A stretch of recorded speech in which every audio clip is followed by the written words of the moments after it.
जिसमें आप कहेंगे कि कितने घंटे काम करना पड़ता है, तो ये उचित नहीं होगा। आपको ये पूछना चाहिए कि कितने घंटे नहीं काम करते हो।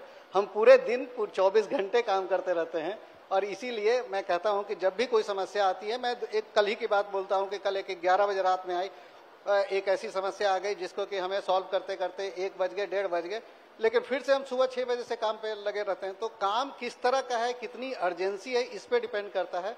और मैं कहना चाहूंगा कि हम लोगों का काम जो है 24/7 है। अमित सिन्हा के पास चलते हैं।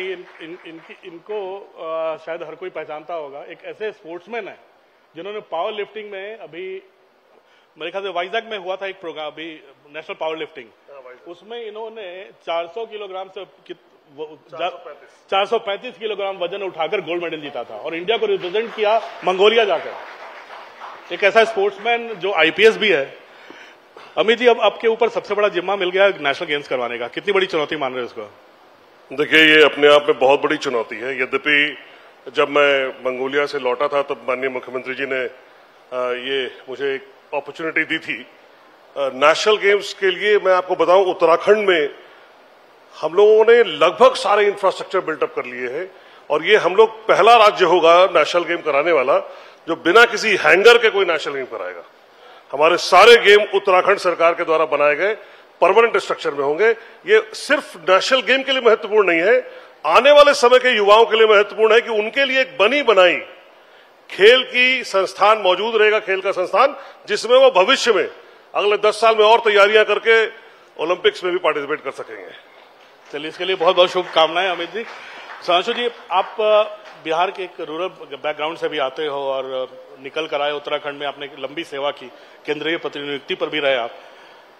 रूरल बैकग्राउंड से आना और जहां देवभूमि में रूरल जनता बहुत है, यहां की सेवा करना, ये बैकग्राउंड का काफी असर होता है काम करने पे? कैसे आपने मुश्किलें सुलझाई हैं आप? मुझे लगता है कि बुद्ध की स्थली से आना और हिमालय की उपत्यका में काम करना, हमें लगता है इसके अलावा और कुछ कहने की जरूरत ही नहीं बचती है। मैंने जो कहते हैं ना कि जो वहां की चीजें देखी, फिर मैं कहूंगा कि यूपी में भी जो देखा, उसके बाद यहाँ काम करना आसान रहा। और खास करके मूल में अगर कोई चीज हो कि पब्लिक का किस तरह से, पब्लिक इंटरेस्ट का कैसे हित किया जाए, तो निश्चित रूप से चीजें आसान हो जाए। अमित, स्पोर्ट्स तो करवा रहे हैं, फिट इंडिया कैंपेन के एक बड़े फिट आइकॉन माने जाते हैं आप।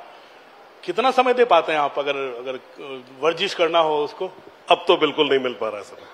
मतलब ये शायद साजिश ही रही होगी, क्योंकि मेरे पास नेशनल गेम्स जिस दिन मिला 111 दिन थे, आज हम 97 दिन पे खड़े हैं। 97 days left to national games है। 28 जनवरी से हमारा नेशनल गेम्स होने वाला है। तो सुबह 9 से रात 9 हो जाता है, समय नहीं मिलता है। जैसा कि हमारे वरिष्ठ सहयोगी श्री सुधांशु जी ने कहा, हमारे बैचमेट भी हैं और आईएएस में वरिष्ठ सहयोगी हैं, तो मुझे लगता है कि आपका कहना बिल्कुल सही है। हम लोग जिस एरा में जी रहे हैं, हमें काम के सिवा कुछ और नहीं मिलता है करने को। यह जरूर है कि इसी काम को करने में हम लोग, शायद मैं तो कई बार देखता हूं कि 10,000 स्टेप वॉक हो जाता है, तो उसी को मान के संतुष्ट हो लेते हैं कि शायद फिटनेस वहीं से मेंटेनेंस हो रही होगी। तो कहीं ये पावर लिफ्टिंग जो आपने की, आप बताते हैं कि आप आईआईटी, जो हमारे रिसर्च की टीम बता रही है, आपने आईआईटी के जमाने से ही जिम जाना शुरू कर दिया था, वहां आपको पावर लिफ्टिंग की ट्रेनिंग मिली और आपकी फिजिक देखकर ट्रेनर ने कहा कि आपको आईपीएस बनना चाहिए। ये एक बड़ा, आप बिल्कुल सही कह रहे हैं। मैं रुड़की जब सिलेक्शन मेरा हुआ तो वहां पे मैं जिम में गया और तब तक मैंने पटना में कभी जिम देखा नहीं था जहां से मैं आया। तो वहां जब जिम में गया तो मेरे इंस्ट्रक्टर ने कहा कि ये डेडलिफ्ट है, तो मैंने उसको उठाया था। तो उसने कहा कि तुम्हें पता है जो तुमने उठाया ये लास्ट ईयर का रिकॉर्ड था। तो मैंने कहा अच्छा। तो बोले कि ऐसा करो, तुम पावर लिफ्टिंग करो, तुम पावर लिफ्टिंग के लिए बड़े फिट लगते हो। तो उसने पावर लिफ्टिंग कराई और मैंने फिर इंटर यूनिवर्सिटी में